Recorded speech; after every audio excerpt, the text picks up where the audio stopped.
Bismillahirrahmanirrahim. Assalamualaikum warahmatullahi wabarakatuh. Apa khabar semua? Ustaz harap kamu semua sihat. InsyaAllah pada hari ini kita akan teruskan pembelajaran kita bagi subjek Jawi dan Qad. Okey, kamu ada buku pink kan? Buku warna pink ni, buku Jawi dan Qad. Okey, boleh keluarkan sekarang. Okey, baik. InsyaAllah kita akan sambung pembelajaran kita di muka surat yang ke-30. Okey, baik. Pada pembelajaran yang lalu, kita telah belajar berkenaan dengan jenis-jenis ayat. Jenis ayat ada berapa semua? Okey. Jenis ayat ada 5 jenis ayat yang kita telah belajar. Yang pertama, ayat penyata. Ayat penyata ni macam mana? Untuk menyatakan sesuatu ayat. Contoh, Malaysia adalah sebuah negara yang maju. Itu adalah contoh ayat penyata. Ayat nafi macam mana? Ayat nafi, mesti dalam ayat dia ada perkataan bukan ataupun tidak. Samalah dengan ayat seru. Ayat seru mesti ada tanda seru. Contoh, wah cantiknya rumah itu. Okey. Yang keempat adalah ayat kehendak. Ayat kehendak ni contohnya permintaan dan sebagainya. Tolong ambilkan saya segelas air. Maka itu adalah ayat kehendak. Yang terakhir adalah ayat tanya. Ayat tanya macam mana? Mesti ada tanda soal di hujung dia. Di manakah kemalangan itu berlaku? Okey, itu adalah ayat tanya. Okey, baik kelas. Untuk hari ini kita akan teruskan pembelajaran kita di muka surat yang ke-30. Okey, baik. Semua buka muka surat 30 sekarang. Okey, baik. Kita buka muka surat 30. Kita tengok di bahagian yang bawah, aktiviti di bahagian yang bawah, cerdas minda. Yang atas kita dah jawab dah dalam kelas pada sebelum cuti hari tu.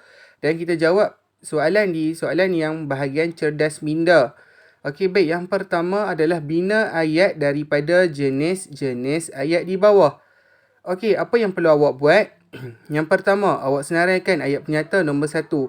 Awak buat contoh ayat penyata. Okey, jelas? Yang kedua, ayat nafi. Awak bagi contoh ayat nafi. Yang ketiga, ayat seru. Apakah contoh ayat seru? Yang keempat adalah ayat kehendak. Dan yang kelima, ayat tanya. Awak letak ayat tu, kemudian di bawah dia awak tuliskan contoh dia. Okey, jelas semua? Faham? Mudah je kan?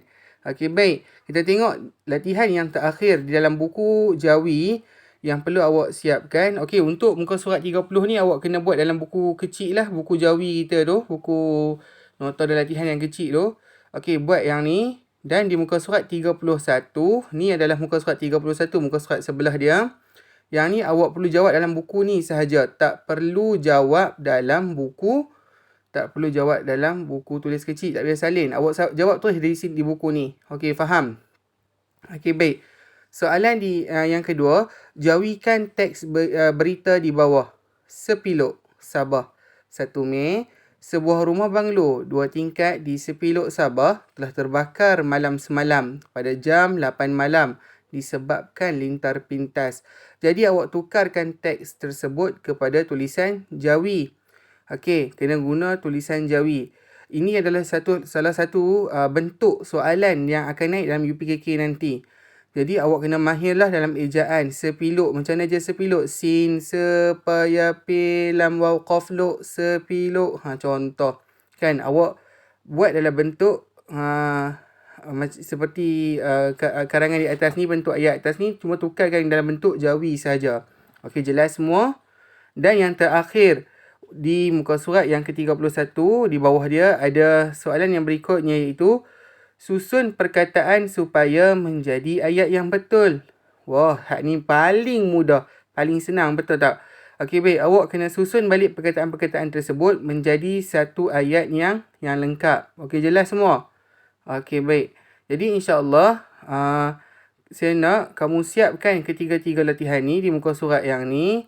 Yang ni dalam buku tulis ataupun buku tulis yang kecil Jawi tu. Dan yang ni perlu kamu jawab dalam buku aktiviti ni sahaja. Tak perlu salin dalam buku kecil.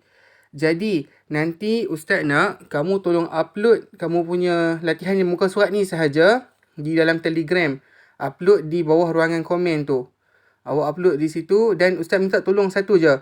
Awak nampak dekat atas ni, kan, dekat atas ni, dekat sebelah Jawi kan teks berita di bawah tu, ada ruangan kosong kat tepi tu, awak tulis nama awak besar-besar kat situ.